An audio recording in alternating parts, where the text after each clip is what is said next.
Rändega on pea alati kaasas käinud erinevad hirmud. Sageli kardetakse just rändega seonduvaid majanduslikke ja sotsiaalseid mõjusid.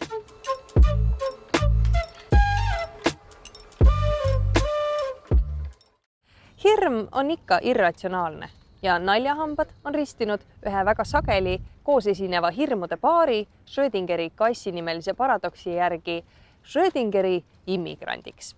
Kuna me täpselt ei näe ja ei tea, kuidas rändeprotsessid toimuvad, kardame me samaaegselt pealt näha kahte vastandlikku asja, et sisserändajad tulevad ja võtavad ära sinu töö ja et nad asuvad elama riigi kulul. Alustame esimesest poolest. Kas sisserändajad võtavad ära sinu töö?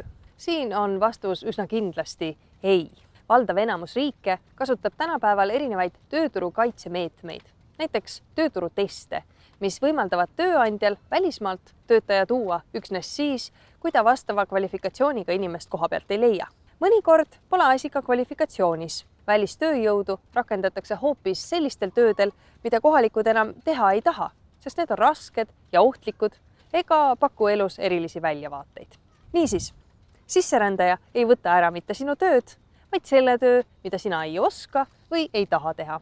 Samas valmistab teine küsimuse pool, kas sisserändajad jäävad elama riigi kulul, siiski mõnel pool muret. See pole tavaliselt eriline probleem uussisserändajate puhul, sest nemad tulevadki enamasti sihtriiki just tööle ning ka näiteks Eestis on uussisserändajate tööhõive olnud paiguti kohalikest kõrgemgi. Probleem tekib hoopis nendega, kes tulid neid lihtsaid ja ilma väljavaateta töid tegema 10, 20 või 30 aastat tagasi.